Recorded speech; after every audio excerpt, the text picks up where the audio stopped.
Right people, a very hot topic, the transit wet belt. Now, my friend bought this van about a year ago and has got a invoice, which to be fair, when he showed me the invoice looked legit, but it was very cheap. £700 for a full wet belt change on this van. So I said to him, I'm not so sure, £700 unless he's done it himself. So he's now worried, and rightly so, on the wet belt on the Transit. He wants to keep this van, he wants to keep it nice. So we are going to be pulling the sump off this van to see if it has been done or if it hasn't been done. And he's been telling, they've been told porcupines and got some dodgy invoice together. So let's pull this sump off and let's have a look. So had it about a year, got an invoice for it. So let's see if it has been done. We'll soon be able to tell if that wet belt is a year old, and we'll see how much rubber is up in the sump pipe. Let's have a look. What we're going to do with this one, we are going to jack the front up. Should give us enough room. It obviously, it's got a tent box and bits and pieces on this van, so it's going to make it difficult for us to get it right up in the air. So just going to jack the front up, pull the sump off, and let's see what we find. Right, what we'll do, we'll just jack it up on the subframe part. I think it'll be easier for me to get to it more than you, so I think your side is against the toolbox.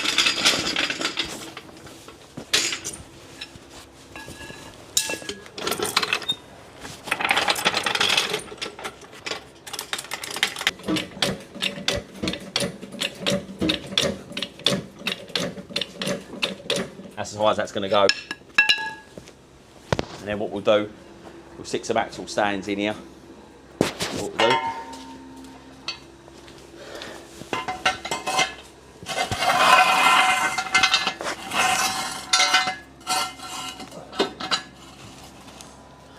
That's it. And now, we'll stick our magic carpet down, Dan. Yeah. Make it all nice.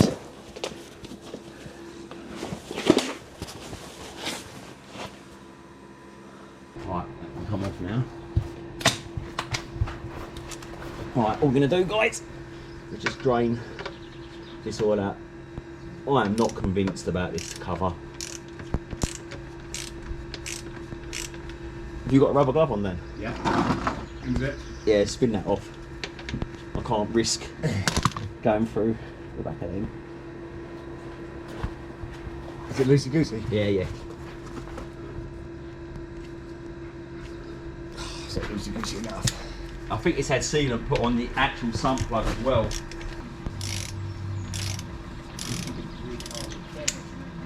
Come on.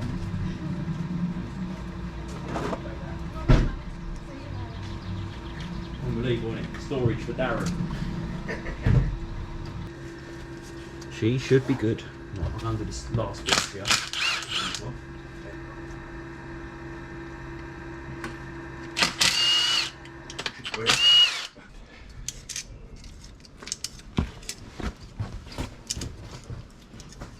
Oh, so this is the sump spreader separator.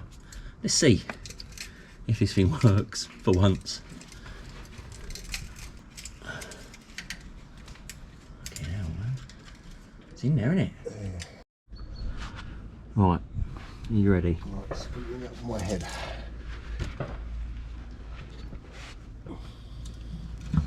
It should be the sump ready to come. There we go.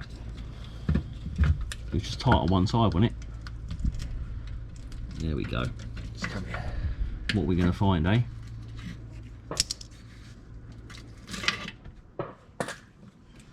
Did that sump scraper come in handy? It was holding on one side.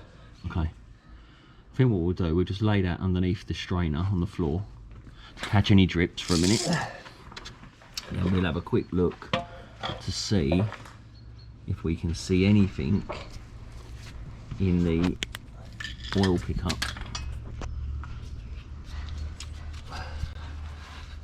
So initially I'd say it looks quite clean. It does look quite clean, doesn't it? But then obviously if we've got oil in there, and we have done an oil change not that long ago,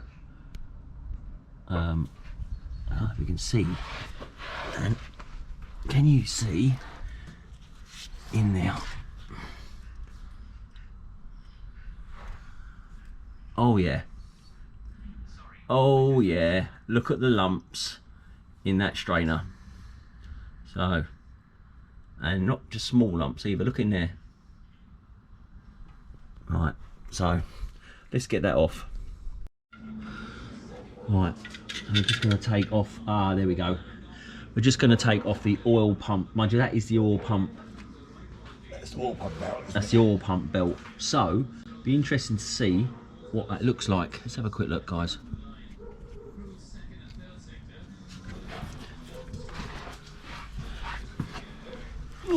Getting under it. So, we are looking at the oil pump belt, and to be fair, can you run your finger along that, Dan? Does that feel? It isn't all cracked like the other belt gets. Yeah. It feels nice. Okay. There's no frayed edges, because normally I think. No, it's sat right up against that edge as well. We could turn the engine round, I suppose, and have a little look to see if there's any names on the belt. That's a Ford logo on that. Is that Ford logo? Oh, that's, I like the sound of that. And let's say you only changed the. That is, isn't it? I'll need to take a picture of that. That's Ford.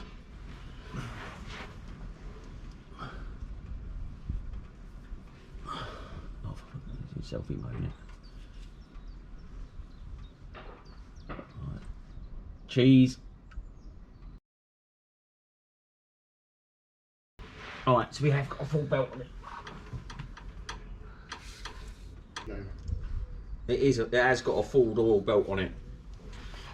No question about that.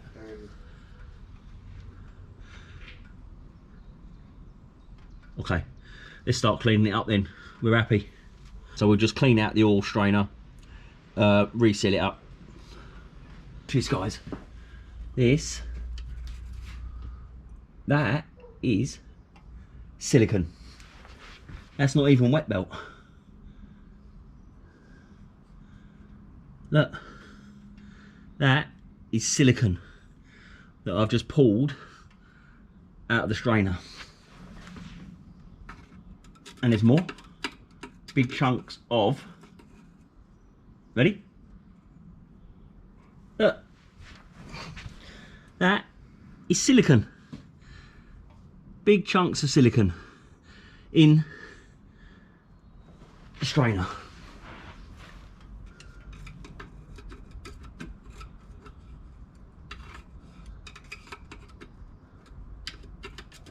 Yeah. Well, we've got the two great big pieces out of there. Oh no, there's still another piece in there.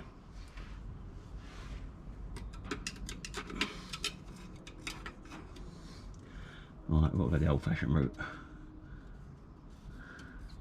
There it is.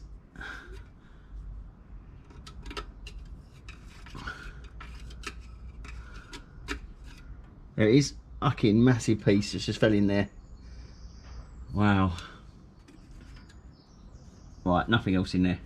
I'm happy. There's not one bit of rubber in there. It's all silicone. Just pieces of silicone. So that sump has been off then? Yeah. But that's silicone. That is no rubber in there. I thought that's way too big to be parts of rubber. What do you think? Siliconed it up, squeezed it on now. Yeah. What they've done is where it's probably still wet, it's flown into the system. where they've siliconed it. Look, they've not even got it where it's meant to be. Look at the flap on that. The silicone's meant to be on here.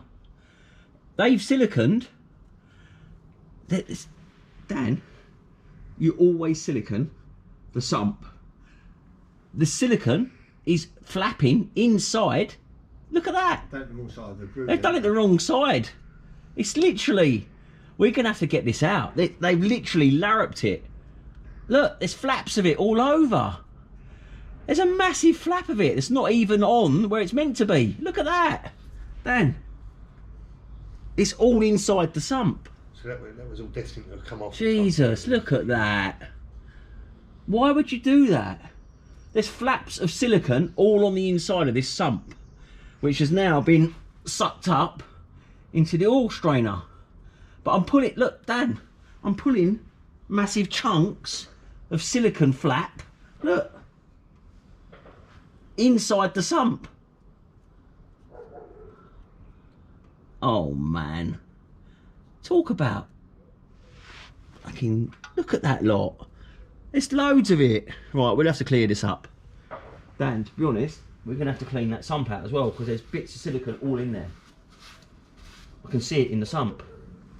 So they were destined to get sucked up the oil pump as well. And you've got to remember, they're big bits. So if that taking the engine out of it. Only a matter of time, wasn't it?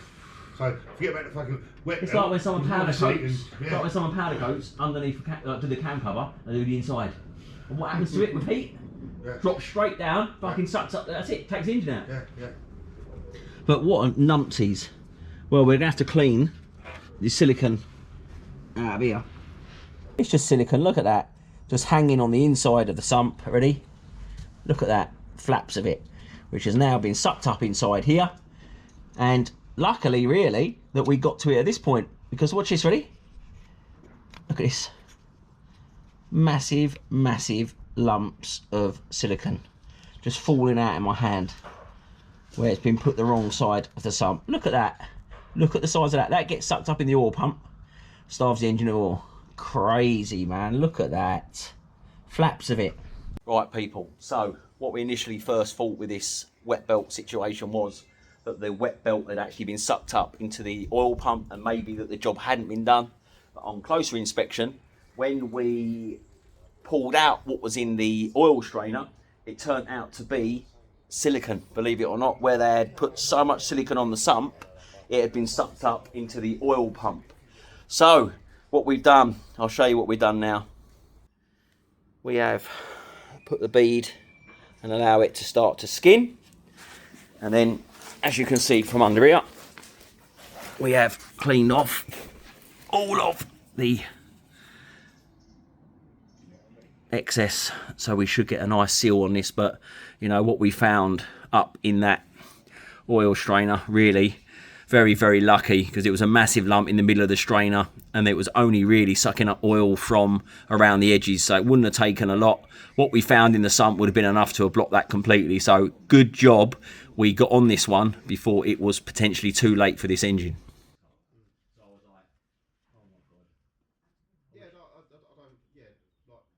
Bear me in mind, I don't mind doing something. It's actually the reason that I did that was because so at PBL, pretty much everyone there is from a motorsport background. So most of the guys have all done touring cars, like top level GT3s, Russians who are like awesome GT3 car, some bobs. Yeah, it is, yeah. I can't do something one day, because to be honest, I don't even get 11 hours, one job.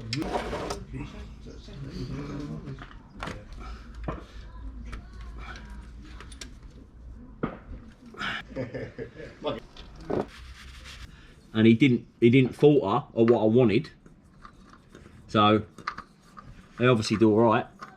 Yeah, I don't think he's sharp if you. Nah. No, I told him what I would expect, and he didn't. He didn't say anything. He was like fine. So I didn't know if I'd maybe gone under a bit too low. Exactly that. I thought 6 figures would be enough. You've no fault yourself. Yeah. Right, people, that is the end of this video. Was asked the question, is £700 too cheap to do the wet belt on a Transit? And I would always say definitely too cheap. We can see that this belt has been done. So whether the customer supplied the parts and the £700 was getting it all fitted, we will never know. But we can confirm the belt has been done. But imagine this. Imagine if that engine would have run out of oil pressure due to the fact that that silicone was so badly applied that it'd been sucked up the oil strainer, which potentially could have starved that engine of oil. Imagine that. So it didn't suffer engine failure from wet belt. It was the silicone that they had supplied. Absolutely unbelievable, guys. But I'm pleased we got this one on the ramp. I was sceptical on the £700, but we did find an issue with the amount of silicone that was applied and how much we found in the oil strainer. So We move on to the next one, guys. I think this guy had a lucky escape.